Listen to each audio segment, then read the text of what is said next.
ఏమైంది? హింసరాజ్ వచ్చాడు. వాడెందుకు వచ్చాడు? ఈ కంపెనీకి ఎండీని కాబట్టి. నేను వచ్చి 2 hours అయిందయ్యా. ఇంత లేట్ గానే రావటం. ఆఫీస్ 10ంటిగా సార్. అంటే ఎండీ వచ్చాడని తెలిసి కూడా రావా? మీరు వస్తారని మాకు తెలియాలి కదా సార్. తెలుసుకోవాలయ్యా. ఆర్కిటెక్ట్ అంటే ఏదో వాళ్ళు పిచ్చికి తలిగిస్తే సరిపోదు. Come to my room. పొద్దున్నే మేడం బదులు వీడేంటి? కార్తీక్ వస్తున్నా. నువ్వు వేసిన డిజైన్స్ నన్ను చూడమంది. ఒకసారి చూపించు. ఇంకా పూర్తవలేదు సార్. అవదయ్యా, ఇండియన్ కదా, టైంకి ఏది అవదు. Waste fellows. నువ్వు ఇండియన్వే కదా.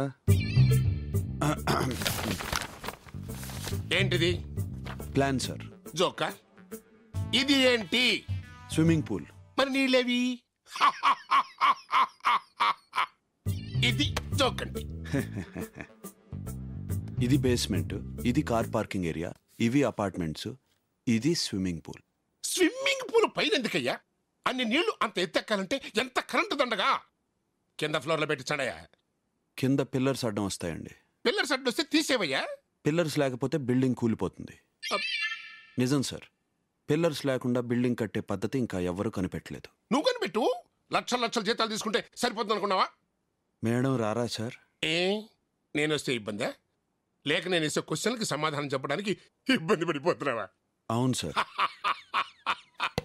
ఎందుకయ్యా నేనంటే భయపడిపోతారు? ఏం లేదయ్యా, వీకెండ్లో మా అబ్బాయి పెళ్లి కదా, మేడం మా పెళ్లి పనిలో బిజీగా ఉండి నన్ను వెళ్ళమంది. ఎనివే, మీరంతా వస్తున్నారు కదా.